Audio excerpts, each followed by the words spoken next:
So I'm here at the Muelle in Boca de Tomatlan, which is the panga dock, where we can get a panga, a lancha, to Yelapa. We're trying to get there. We didn't buy a ticket in advance. We just came down from the beginning of town where the Uber driver dropped us off, which is where also the bus drops you off. You walk down, there's a bunch of touts that are gonna try to hit you up and sell you boletos, tickets. So you just tell them you have one, you come down here, and then you pay the boat driver directly, the boat captain. We're waiting and we're looking for a boat that has a life vest, because I'm not comfortable getting on a boat without life vest. I know for some people that's not a big deal. For me it is.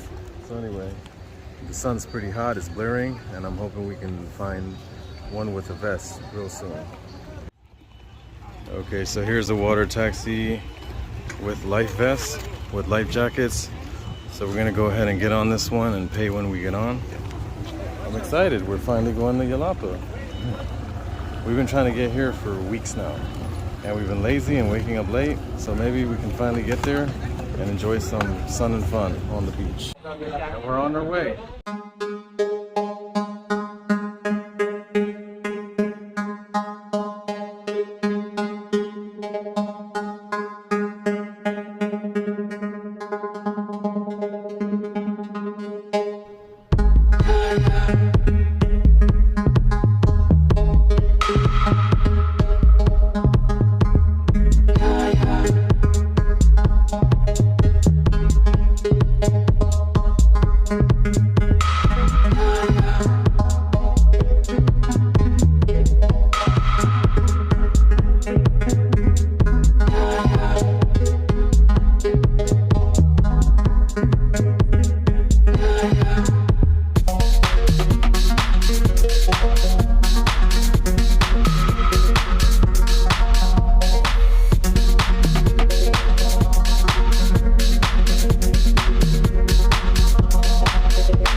So on your way to Yelapa, the panga makes various stops at the other beaches on the way. Like this is Las Animas, it just stopped here so you can get off.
Perfect. Perfect.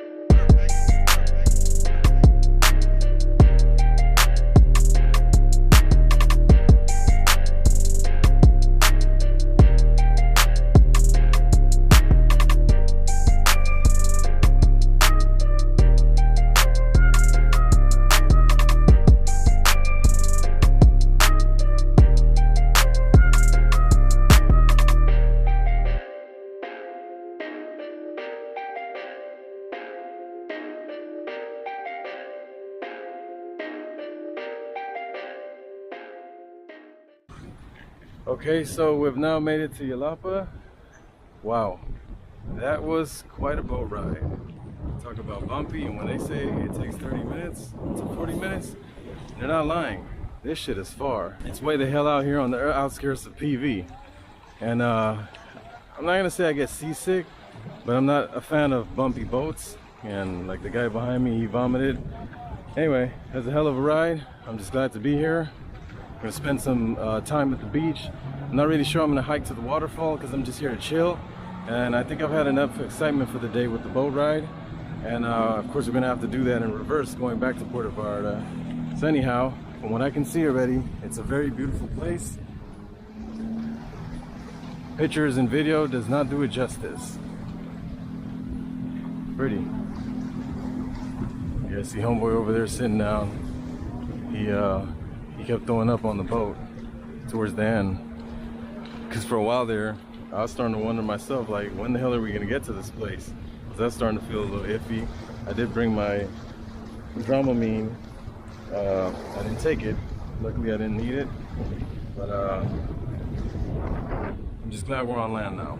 Anyhow, let me get on this beach and see what's what, and have a cold cerveza, and get my head right, get acclimated. So once you get off at the ferry dock, at the panga dock, I don't know why I keep calling it a ferry. It's a fishing boat, a panga, a lancha. Anyway, once you get off at the dock, the muelle, you just walk over here, and they have a bunch of beaches. They could let you off directly at the beach, or they could let you off over here. And this is where you get the return boat back to Puerto Vallarta. So it's not a far walk to the main beach. We have a bunch of restaurants, which we're about to hit up. And you can also hike up through the town, and there's a waterfall. Like I said though, I don't think I'm doing that this time, so we don't have a lot of time. And because the boats, you know, they only run until like 5 or 6, and I don't want to get stranded here because the rooms are very pricey, even though staying here is very tempting when when you're subjected to that fucking boat ride. Jesus Christ, I'm not looking forward to that, to returning on that boat, but it is what it is. This is one of the appeals of the place. It's out in the middle of nowhere. I mean, even though it's part of Puerto Vallarta, it's on the outskirts. Like I said, it's pretty much an hour away from it. So it's kind of like going to Sayulita. It's close, but it's far. It's quite a distance away from the town of Puerto Vallarta. It's pretty though. It's not as hot today, thank goodness, as most days. The humidity is not as high as it usually is. I'm just happy to finally be here, because we've been trying to plan this trip for a while, but it's been raining almost every day, and we're night people, so we wake up late. By the time we wake up, it'll start drizzling or raining, and after being on that boat coming here, I would not want to be on that water once it gets choppier, or if you got caught in a storm. Fuck that, I'm good.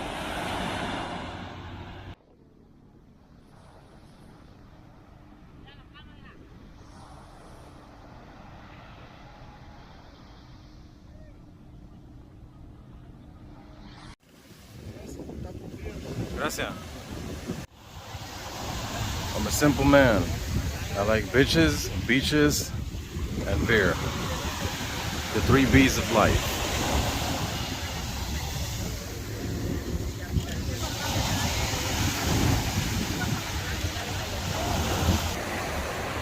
So, after weeks of procrastinating in Puerto Vallarta, I finally made it over to Yelapa. It's a beautiful sunny day. It finally didn't rain, even though I do hear the thunder. in the distance. I thought that was the waves crashing. So I'm just glad we came down today. It didn't rain yesterday at all, and it hasn't rained so far today. And the weather turned out to be nice. It's hot and humid, but not as hot and humid as it normally is over here in PV. If you come here, which I recommend you come, I have mixed feelings on this place. It's not as pretty as, okay, let me backtrack. The water quality is not as pretty as Playa Palmares, Mismaloya, or Playa Jimeles. Yeah, I don't know if you heard that, that's thunder.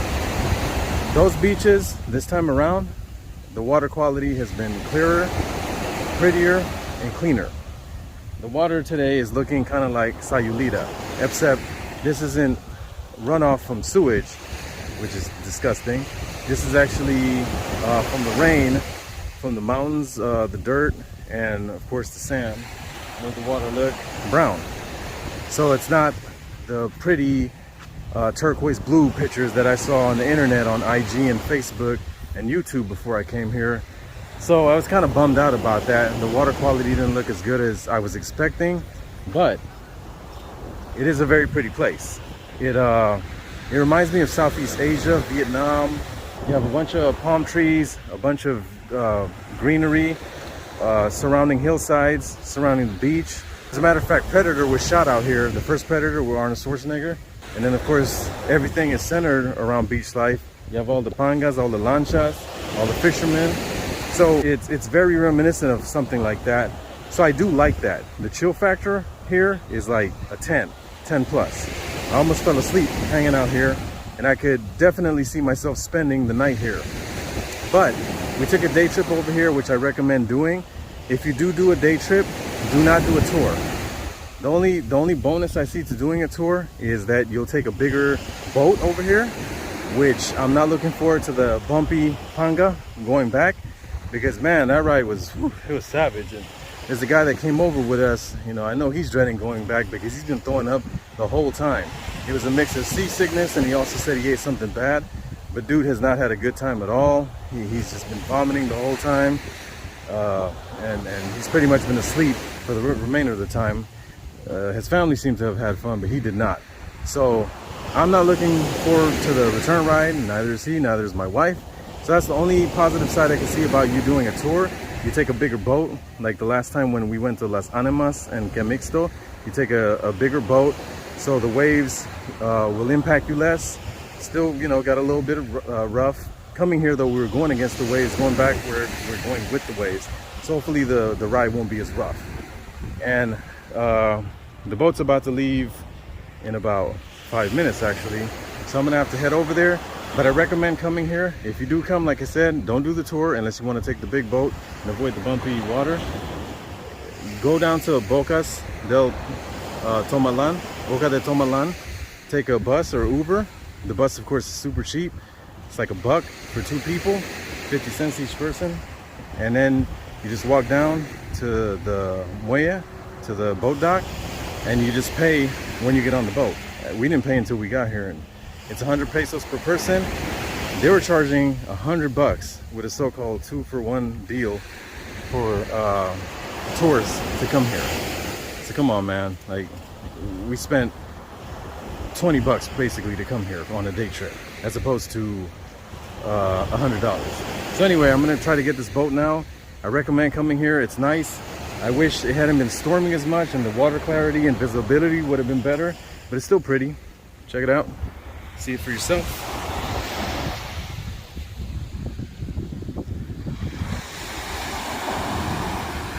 We just hung out, had some beers, some ceviche, and now we're gonna pack it in.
Yelapa yesterday, and it wasn't as pretty as I had saw in pictures and videos. The water was kind of murky, and I think it has a lot to do with all the recent rain and all the storms we've been getting every single day here in Vallarta. And I have mixed feelings on Yelapa. I do recommend you do it, as I said in the earlier part of the video, on a bigger boat if you're prone to seasickness. Now, if you're not prone to seasickness, the panga, it'll get you there quick and easy. It's really cheap. But for me and my wife and a few of the other passengers, the boat was very bumpy and rocky, and the water gets way more choppy than it did the day we went. So just keep that in mind. If you're prone to seasickness or you deal with anxiety or all that stuff, Yelapa is kind of far out, even if you leave from Boca de Tomatlan, and the water gets choppy, especially in July, August, September, which is the time we're visiting now when it's rainy season. Now, the reason I say I have mixed feelings on Yelapa is you spend a lot of time getting out there, and then you get there, and of course they got the restaurant touts that are gonna instantly jump on the boat and try to get you. That dog's on that cocaína. He's on that perico. Anyway, they'll try to get you to the restaurant, just like a lot of these tourist spots. And the restaurant food, it's not that great. It's overpriced. The beers are like super expensive. So, you know, it's a tourist trap. Anyone that tells you Yelapa is undiscovered and there's not a lot of tourists there is lying. There's a lot of tourists there, and a lot of them come in on the tour boats. But that's not even my main concern with Yelapa. It's just, I just felt if you're gonna do a day trip to a beach, there's a lot prettier beaches that you could go to, in my opinion, within a day trip that'll cost way less. Like, for example, Playa Las Gemelas, which is one of my favorite, Playa Palmares, Conchachinas. There's a lot of other places you can go to, Mismaloya, that are really nice, and it's perfect for swimming, and you don't have to take a boat way out, and you can just go over there and truly have a day trip and enjoy your time at the beach. With Yelapa, you have to kind of time it around the boats. Well, not kind of, you do, because the boats only run every hour, and they stop coming back from Yelapa towards Boca de Tomatlan at a certain time. And if you leave from the Playa de los Muertos pier, you're even more limited on the amount of boats and pangas that leave the dock. So to me, it's not worth a day trip, but Yelapa is worth going if you're gonna go for 2 or 3 days and actually stay in the town of Yelapa. And that's something next time I hope to do, because it's a very relaxing place. It's a very kickback place. Just a few hours I was there, I was very relaxed and it was very chill, and I could see, you know, it being a place to unwind and just hang out and just not worry about emails and Facebook and Instagram and all that shit. But for a day trip, yeah, it's a lot of work and a lot of money for just a few hours. So that's just my input. I'm not saying you shouldn't check it out and you won't have a good time, but I would recommend you stay there longer, which is definitely what I would do the next time I am there. Peace out, it's T-Dub the Chug. Catch you on the next video. Peace.